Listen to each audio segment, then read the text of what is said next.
से बहुत बड़ी खुशखबरी आ रही है। कनाडा में एक के बाद एक एक्सप्रेस एंट्रीज के ड्रॉ हो रहे हैं, जिसमें सीईसी क्लास मतलब कैनेडियन एक्सपीरियंस क्लास के ड्रॉज आ रहे हैं।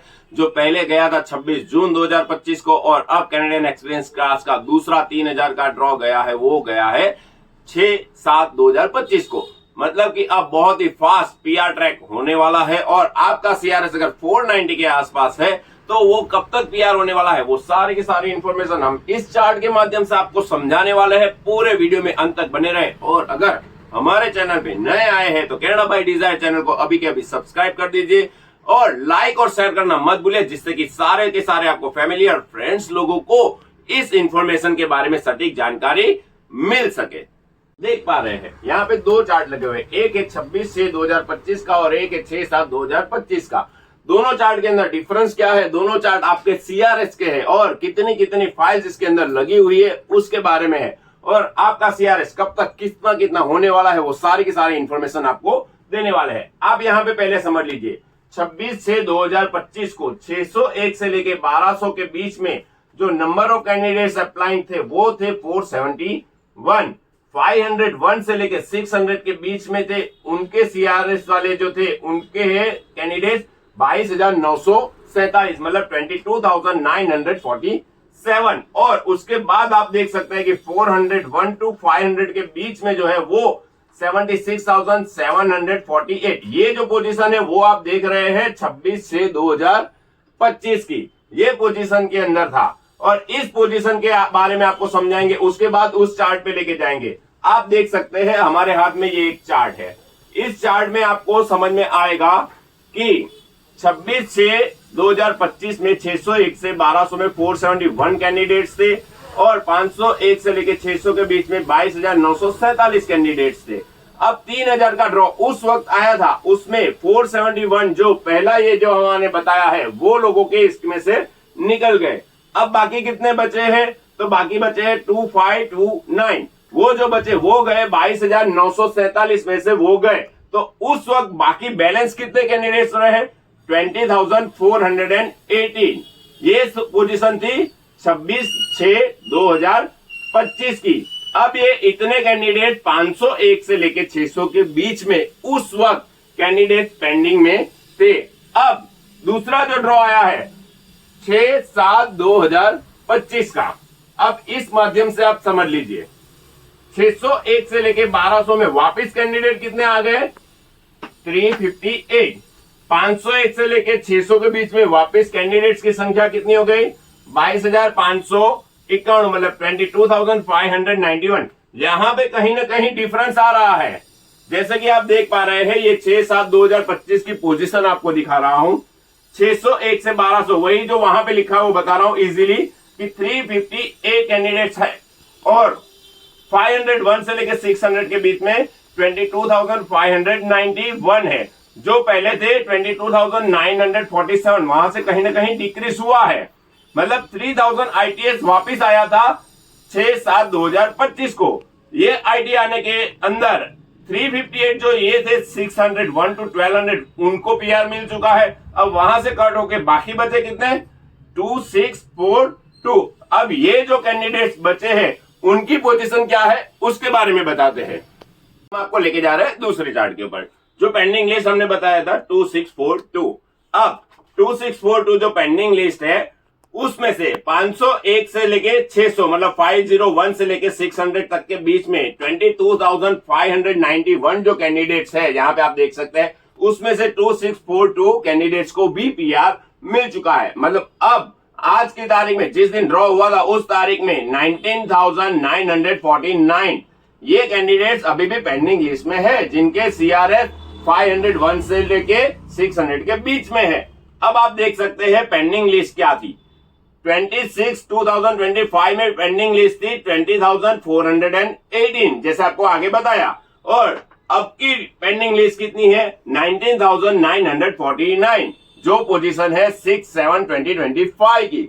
आप इसमें से देख सकते हैं कि 469 जो और कैंडिडेट्स कम हुए हैं दोनों लिस्ट में से, उसमें सीआरएस कितना कम गया, 3 पॉइंट्स कम गया। अब आप लोग कैलकुलेशन करेंगे किस तरह से करेंगे और ओरिजिनल कैलकुलेशन किस तरह से होता है, दोनों का डिफरेंस आप बिल्कुल आसानी से समझ लीजिए।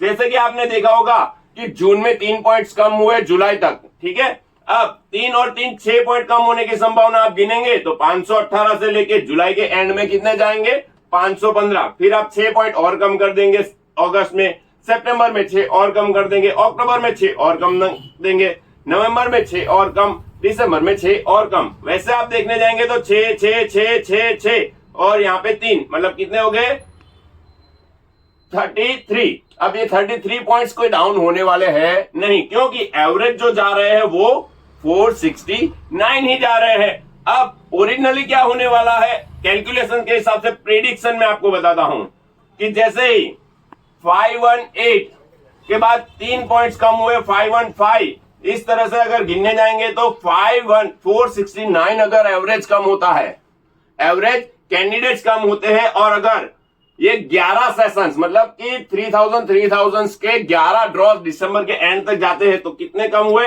5159 कैंडिडेट्स डाउन होते हैं। अगर 5159 कैंडिडेट्स डाउन होते हैं तो अभी पेंडिंग लिस्ट कितनी बची हुई है, 19,949। बहुत ही समझ लीजिए आप, आपको कहीं ना कहीं आपको चोट न लगे, कहीं ना कहीं आपको आसानी हो जाए, इसके लिए पूरा का पूरा कैलकुलेशन बहुत ही सोच समझ के और कैलकुलेशन करने के लिए बहुत ही टाइम निकाल के बनाया है। ये जो 5159 कैंडिडेट्स डाउन होते हैं तो भी 14,719 कैंडिडेट्स अभी भी उस वक्त दिसंबर में पेंडिंग लिस्ट में रह सकते हैं। पर नहीं, ऐसा नहीं है, इतने नहीं रहेंगे। क्यों? क्योंकि अभी भी आपको पता होगा कि फ्रैंकोफोन कम्युनिटी वाले जो ड्रॉ में आने वाले बाकी है, अभी फ्रैंकोफोन कम्युनिटीज के भी ड्रॉ होने के बाकी है। वो जो ड्रॉज होंगे वो भी 501 से लेके 600 के बीच में हो सकते हैं। और दूसरे जैसे कि 3000 लोग आगे आगे आ रहे हैं ईच एंड एवरी मंथ, कि 3000 लोगों के में से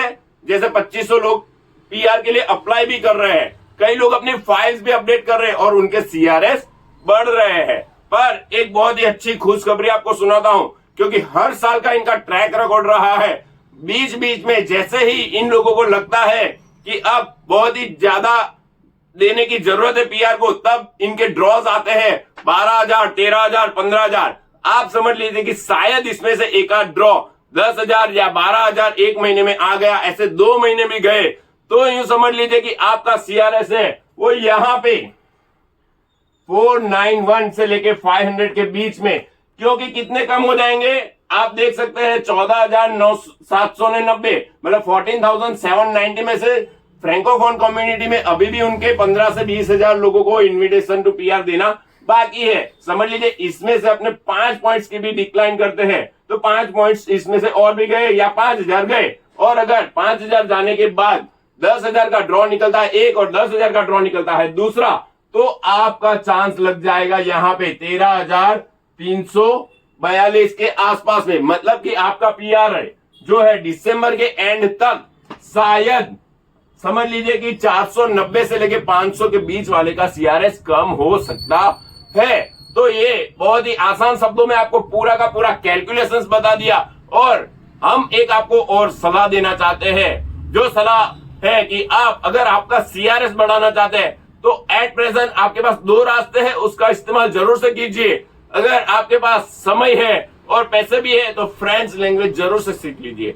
फ्रैंकोफोन कम्युनिटी में आएंगे तो उसके ड्रॉ में भी आपका पीआर हो जाएगा। और दूसरा, जैसे कि अगर आप समझ लीजिए कि आपका सीआरएस यहां पड़ा है 451 से लेके 460 के बीच में, 451 से लेके 460 में बचा। अगर आपने फ्रेंच लैंग्वेज कर लिया तो अगर आपके पास 5.5 या 6 बैंड फ्रेंच लैंग्वेज में है ना, तो भी आपके यहाँ पे 50 से लेके 60 सीआरएस। यस, आपने कभी सीआरएस कैलकुलेटर पे जाके अभी कभी गिना नहीं होगा, पर मैं आपको आज बोलता हूं कि सारे के सारे जो भी पीआर के लिए अप्लाई हो चुके हैं सीआरएस कैलकुलेटर पे जाइए, आपकी जो प्रोफाइल है खुद इवेल्युएट कीजिए, और उस इवेल्युएट करने में आपको पता चलेगा कि आपके जो सीआरएस है उसमें अगर आपने फ्रेंच लैंग्वेज कर दिया तो किसी किसी के 50 और किसी किसी के उसी लेवल पे डिप्लोमा और एडवांस डिप्लोमा वालों को भी कह रहा हूं कि फ्रैंकोफोन कम्युनिटी में आप आने की कोशिश कीजिए।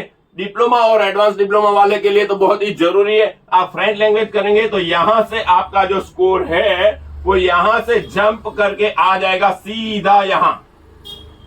और इसमें आने के बाद आपको पता है कि जैसे बताया दिसंबर 2025 में शायद आपका PR permanent residency of Canada पक्का हो सकता है। उसके लिए हम आपको बोलते हैं ऑल द बेस्ट। वीडियो अच्छा लगा लाइक और शेयर करना मत भूलिए, और आगे आने वाले सारे के सारे वीडियोस में बताएंगे कि किस तरह से आप आसानी से पीआर कनाडा में ले सकते हैं।